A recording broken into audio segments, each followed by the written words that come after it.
Hello friends, income tax के cases की series में आज जो केस हम डिस्कस करेंगे वो सेक्शन 234E की लेट फीस को लेकर के है।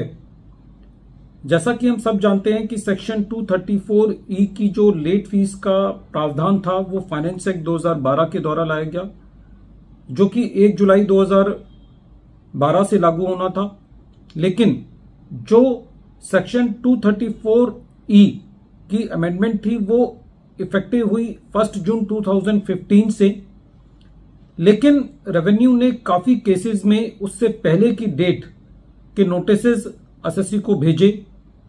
तो क्या ऐसे केस में जब फाइनेंस एक्ट 2012 के द्वारा वो प्रोविजन लाया गया लेकिन वो इफेक्टिव 1 जून 2015 से हुआ, तो क्या उससे पहले रेवेन्यू के पास ये अधिकार है कि वो सेक्शन 234E के अंदर लेट फीस पुराने पीरियड के लिए लगा सकता है? और दूसरा इशू इस केस में यह था कि जहां पर एसएससी लैक ऑफ जुरिस्डिक्शन को चैलेंज कर रहा है, लेकिन एसएससी की रिट पिटीशन एक कंसिडरेबल पीरियड से डिले हो जाती है, तो ऐसे केस में क्या कोर्ट के पास यह अधिकार है कि रिट पिटीशन का पीरियड डिले होने के बाद भी कोर्ट उसकी रिट पिटीशन को एक्सेप्ट कर सकता है? हालांकि कोई स्पेसिफाइड पीरियड नहीं है जहां पर एसएससी को रिट पिटीशन फाइल करने का कोई स्पेसिफाइड पीरियड हो। ये दोनों इशू केरला हाई कोर्ट ने अपने एक रिट पिटीशन के फैसले में डिसाइड किए। केस का नाम है Amravati versus income tax officer TDS and others, और ये केस 482 ITR पेज नंबर 702 पर रिपोर्ट हुआ और इस केस का जजमेंट 24 मई 2022 को आया। प्रेजेंट केस के अंदर जो असेसमेंट ईयर इन्वॉल्व है वो assessment year 2012-13 to assessment year 14-15 है।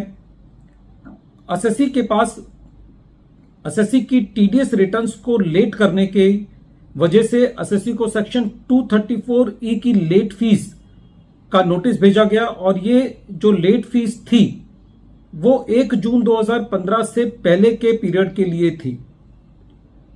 जब एसएससी को ये नोटिसेस मिले तो एसएससी ने इन नोटिसेस को केरला हाई कोर्ट के अंदर एक रिट पिटीशन के द्वारा चैलेंज किया।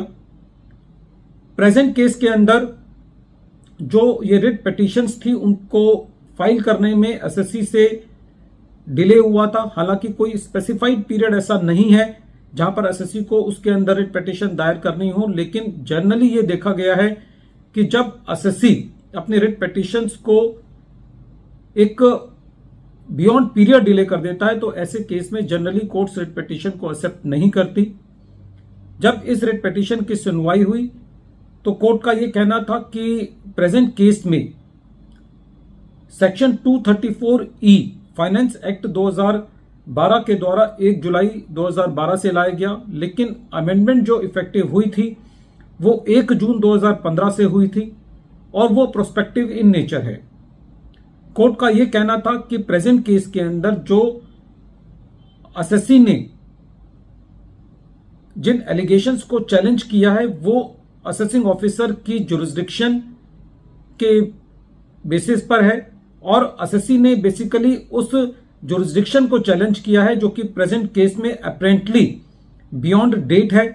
तो ऐसे केस में जहां पर असेसिंग ऑफिसर का जो एक्शन एक जुरिस्डिक्शन के बेसिस पर चैलेंज किया जाता है, तो ऐसे केस में खाली इस बिना पर एसएससी की रिट पिटीशन को डिनाई नहीं किया जाना चाहिए कि एसएससी ने वो रिट पिटीशन लेट दायर की है।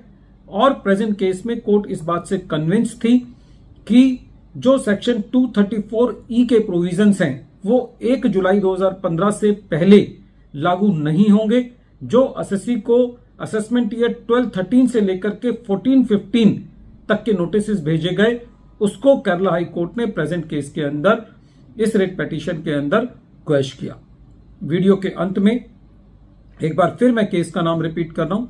केस का नाम है Amravati versus income tax officer TDS and others, और ये केस 482 ITR पेज नंबर 702 पर रिपोर्ट हुआ और इस केस का जजमेंट 24 मई 2022 को आया।